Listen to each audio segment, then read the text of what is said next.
L'histoire que l'on nous enseigne dans les manuels scolaires prétend que les monarchies ont disparu, que le peuple choisit désormais ses dirigeants par les urnes et que la démocratie a brisé les chaînes de l'aristocratie.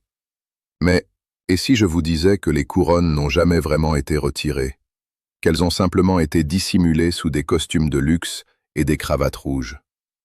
En avril 2026, un document provenant directement des archives héraldiques d'Écosse et confirmé par des experts de la noblesse a mis en lumière une vérité que beaucoup auraient préféré garder enfouie.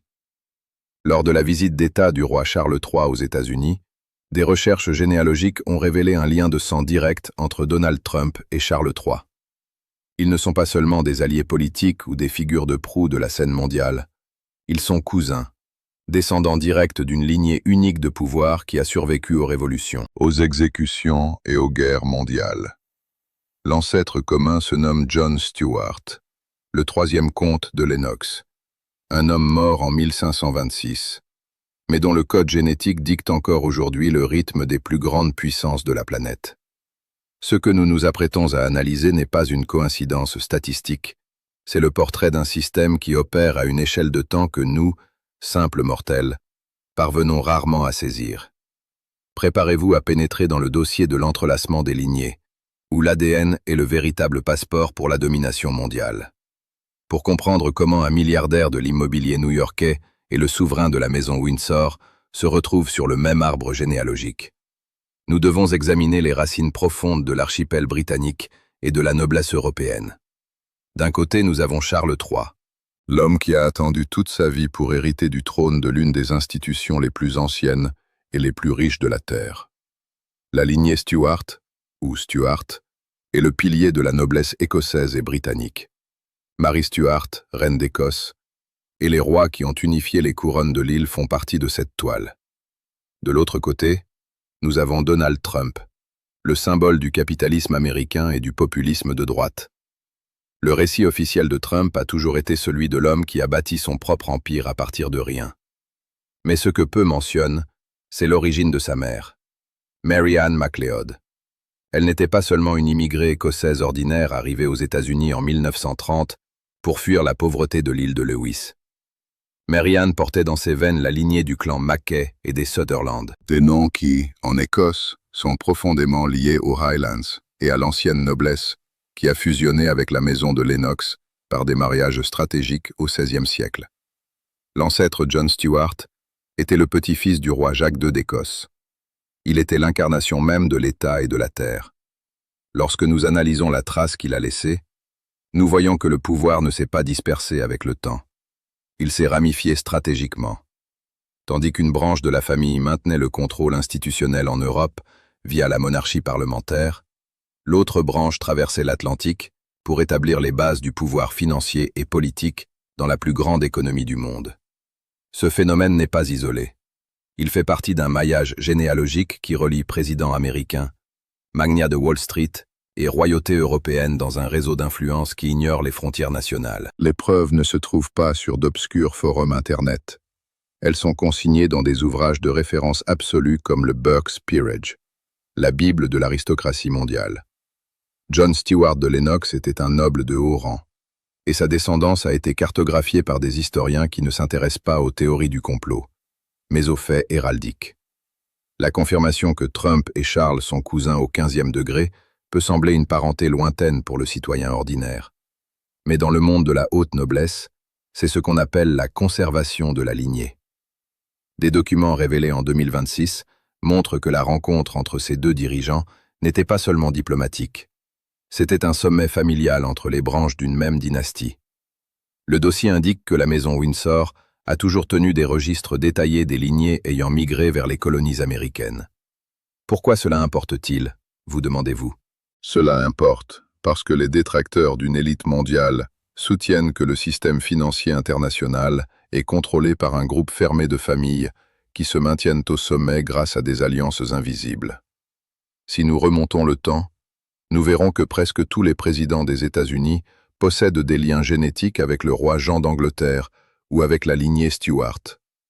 George Washington, Thomas Jefferson, Theodore Roosevelt et même Barack Obama possèdent des ancêtres communs avec la famille royale britannique.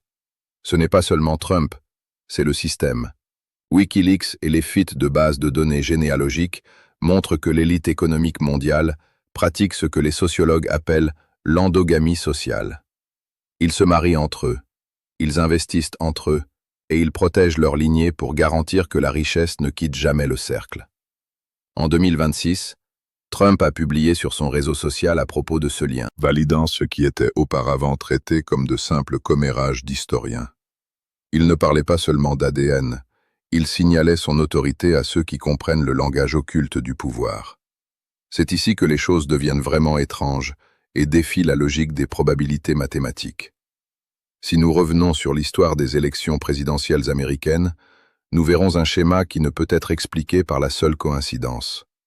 Il existe une étude menée par des experts en généalogie révélant que dans pratiquement chaque duel présidentiel américain, le candidat possédant le plus de gènes royaux ou la lignée aristocratique la plus pure l'a emporté. L'anomalie Trump-Charles n'est que la pièce la plus visible d'un puzzle qui s'étend sur des millénaires. Comment est-il possible que, dans un pays de 300 millions d'habitants, doté d'une immense diversité génétique, les dirigeants proviennent toujours du même vivier génétique datant d'il y a 1000 ans?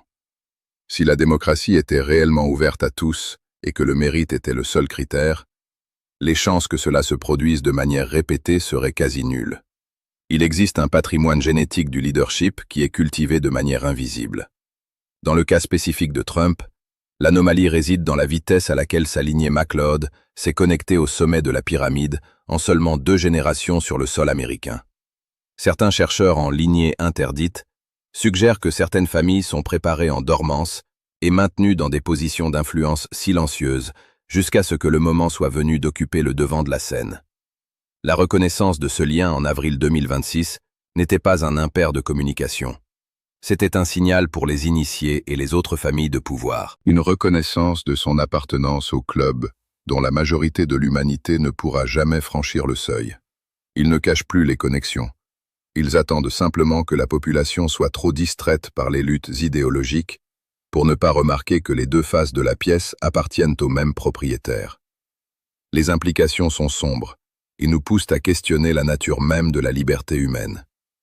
La théorie la plus troublante n'est pas seulement qu'ils sont parents, mais qu'il existe un projet à long terme pour l'unification des élites transatlantiques. Certains analystes géopolitiques suggèrent que l'anglosphère est, en pratique, une monarchie corporative déguisée en républiques indépendantes. Le conflit d'idées surgit ici. S'agit-il d'une simple curiosité historique inoffensive ou d'un mécanisme de contrôle biologique et social systématique? L'hypothèse selon laquelle le monde est gouverné par 13 familles principales, les fameuses lignées de sang, trouve dans cet ADN commun entre Trump et Charles une preuve matérielle difficile à réfuter.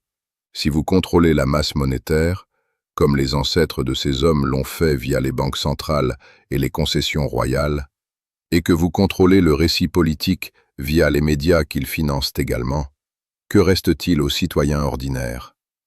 Le choc entre la souveraineté nationale et cette fraternité de sang est ce qui définit le grand conflit de notre siècle.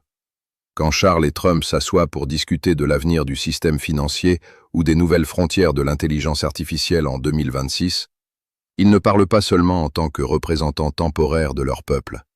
Ils parlent en tant que gardiens d'un héritage qui remonte au Moyen-Âge. Ils comprennent la valeur du patrimoine accumulé. Ils savent que les gouvernements tombent et que les présidents passent, mais que les lignées demeurent inébranlables. Certains suggèrent que les guerres ne sont que des querelles intestines entre les différentes branches d'un même arbre généalogique pour des parts plus importantes du marché mondial. En fin de compte, le perdant est toujours celui qui se trouve hors de l'arbre. Face à tous les documents et registres héraldiques que nous avons retracés aujourd'hui, on ne peut nier la connexion physique entre ces 2 figures monumentales. L'ADN ne ment pas, et les registres historiques de la noblesse écossaise sont publics pour quiconque a le courage de regarder. Donald Trump et le roi Charles III sont les membres d'une élite qui refuse de disparaître au fil des siècles. Qu'il s'agisse d'une conspiration organisée depuis des millénaires ou simplement du résultat naturel d'une classe sociale qui a toujours fréquenté les mêmes cercles exclusifs, Le résultat final pour le citoyen ordinaire est exactement le même. La concentration du pouvoir absolu entre les mains de quelques individus liés par des liens de sang invisibles pour le grand public. La question qui demeure pour vous tous, et à laquelle je veux que vous répondiez sincèrement ci-dessous, est la suivante. Si l'arbre généalogique du pouvoir est si entrelacé depuis bien avant la fondation des nations modernes, avons-nous réellement le pouvoir de changer le cours de l'histoire par un vote? Ou choisissons-nous simplement quelle branche de la même famille ancestrale nous gouvernera pour les années à venir? Ce dossier sur les lignées Stuart n'est qu'une petite fenêtre ouverte sur un système bien plus vaste et dangereux. Un système qui implique des siècles de secrets, d'alliances et un agenda qui ignore la volonté des masses.